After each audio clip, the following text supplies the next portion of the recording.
Ladies and gentlemen, hey, hi, how you doing? Welcome back to the channel. Thank you so much for stopping by. Obviously, a major topic surrounding GTA 6 so far is its performance. We know very little about this to date, despite the fact that there have been various different performance elements of the game listed under the descriptions on the store pages. For example, on the PlayStation side of things, when you go to the GTA 6 page, it says that the game is PS5 Pro enhanced, meaning there are certain features that are active on PS5 Pro that will not be on the base PS5, for example. So this could be a higher resolution, this could be a more stable or more consistent frame rate, and also a higher frame rate. This could simply be better fidelity, faster loading times. Like, they have not gone through and detailed the specifics, despite the fact that they are fully selling the game available for pre-order. You don't really fully know what those enhancements are yet, which kind of a bummer on Rockstar's side of things, that they have not detailed that. We don't have any specific blogs running through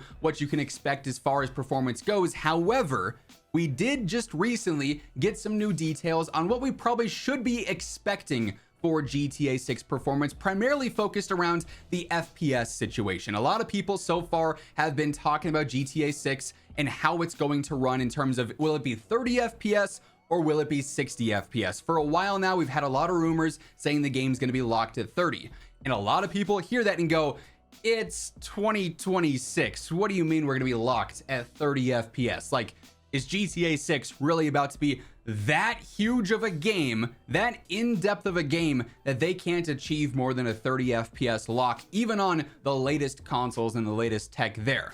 Things I'm sure will change once GTA 6 gets to the next era of consoles here in a few years' time. But for PS5 Pro and Xbox Series X, at their peak, a 30 FPS cap has a lot of people very, very worried. But we recently got this article. Tweaktown ends up posting this, covering an interview that was done. GTA 6 technical director comments on GTA 6 running at 60 FPS on consoles. Now, there was a sit-down interview done with a former Grand Theft Auto technical director, so someone who would know all about what to expect for performance on these titles, and they went through and commented on whether Rockstar is going to run GTA 6 at 60 FPS on consoles, or if in fact we could be looking more likely at that 30 FPS lock, which I'm sure is going to have a lot of people pretty frustrated. So this article says Rockstar's upcoming GTA 6 might struggle to hit 60 FPS on consoles, according to a former technical director who worked on GTA 5 and Red Dead Redemption. So again, a source that would absolutely know what to expect here, and they know what they're talking about, suggesting that fans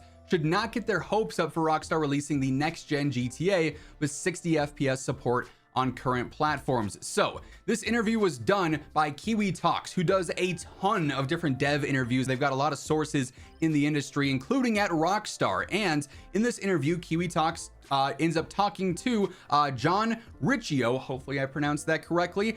The full video is on YouTube, so if you want to watch the in-depth interview yourself, by all means, feel free to go and check it out. We're obviously just focused on the performance side of things here, but Reese, or Kiwi Talks, recently posted a podcast with Rockstar producer John Riccio, who discussed the challenges of maintaining a high frame rate on current gen hardware given the game's scale and ambition. And that's what I'm talking about. Like, is GTA 6 actually that in-depth that it's going to sacrifice the performance for how big the game is and how good the game is going to look? Like, we see the screenshots when you're out in the Keys and you can see downtown way off in the distance, or we've seen the beaches packed with NPCs. Like, when you're going through downtown and you're on some of the main streets and they're lined up with cars and NPCs, and there's different buildings you could potentially go in and out of, and you have mountains in the distance, and you have weather coming in and all sorts of things like that, everything compounding, GTA 6 is probably going to be the most alive, the most in-depth world we've ever seen in a video game, while also being one of, if not the best looking video game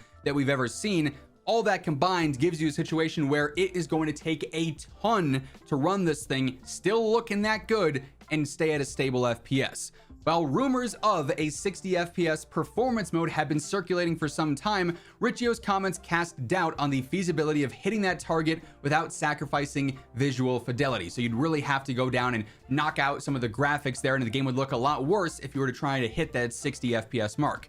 And that is something that Rockstar will not do, John ends up saying here. Essentially, Rockstar will need to decide between graphical fidelity and object density versus total in-game frame rates, and according to Riccio, Rockstar is more than likely to lean towards graphical fidelity and object density there. Multiple leaks and retailer listings have suggested that GTA 6 could ship with both 30 FPS and 60 FPS modes on PlayStation 5 and Xbox Series X. That would largely be targeting like PS5 Pro for what it's worth. However, Rockstar has yet to confirm these details, and the developer has a long history of capping major titles at 30 FPS on consoles, and then later releasing a 60 FPS mode years after release. That's where things get tricky here, and we'll touch on that more in just a moment. The PS5 Pro with its extra power may be the only system that could support a stable 60 FPS even at 4K, but given Rockstar's resources and the time it had developing GTA 6, it's likely we'll eventually see 60 FPS on both PS5 Pro and Xbox Series X and S potentially there. But here's the thing, this whole 60 FPS update, this is something we've seen happen a lot in history for Rockstar titles. When looking at GTA 6 though, what's interesting is the timing of this all, because obviously it's current gen only, PS5, PS5 Pro, Xbox Series X and S. Eventually it's going to come to PC, but that could be a ways down the line. Like I mentioned earlier, we also have the next generation of consoles coming up, presumably in 2027 and or 2028, depending on the timeline if things get delayed, what stock is like for certain parts, because that whole industry is a mess right now thanks to AI and everything, with RAM and everything going on there. Like, that's a whole nightmare in and of itself, but like, we're only a few years out from the next gen consoles. Typically, we get that 60 FPS performance update for Rockstar titles after a year or so, 2 years. That timeline could potentially line up with the re-release of the game though on next-gen consoles, in which case, would they say, oh, if you want to play GTA 6 in 60 FPS or 120 FPS, even if you got the applicable monitor and setup there, well, then you're going to have to buy the PlayStation 6 or the Xbox Helix or whatever they end up calling it there, right? That could be a situation where the timing there is like next to each other. The next gen consoles are coming out and it'd be right around that time frame for when we usually see that 60 FPS update. Or is it because, hey, we finally have the games releasing on next gen, if you want 60 FPS and beautiful graphics, you gotta play it there. If you want 60 FPS and sacrifice graphics, we've got the 60 FPS mode dropping on PS5 and Xbox Series X. Then also have PC, which in theory should be able to push any frame rate you could achieve depending on your rig. Like if you've got an overkill setup, I know me with my 9950X 5090, if that's still what I have when we finally see the GTA 6 PC release, I'm gonna be pushing it to its max, trying to get as many frames while also keeping the game looking as good as possible. So it seems like, based on these comments, the hope of 60 FPS or better in GTA 6 is likely something we will not be seeing at launch. That would be a big surprise, especially considering a former technical director who would know exactly what they're talking about here is leaning towards them focusing a lot more on graphic fidelity and object density and capping it at like 30 FPS. Maybe on PS5 Pro you could achieve above that in certain areas of the map where it's not as dense or something. Time will tell there, but this is the most in-depth and most accurate info we have on the performance situation for GTA 6 to date. We're all still kind of sitting here just waiting on Rockstar to finally say something in full detail here. When the time comes, we'll of course be covering that alongside anything and everything else going on with GTA 6, so be sure to hit that subscribe button to stay in the know. And if you guys enjoyed this video, be sure to drop a like on it on your way out. But once again, thank you so much for tuning in, and until next time, take it easy, have an awesome rest of your day, and I'll catch you later. Peace out.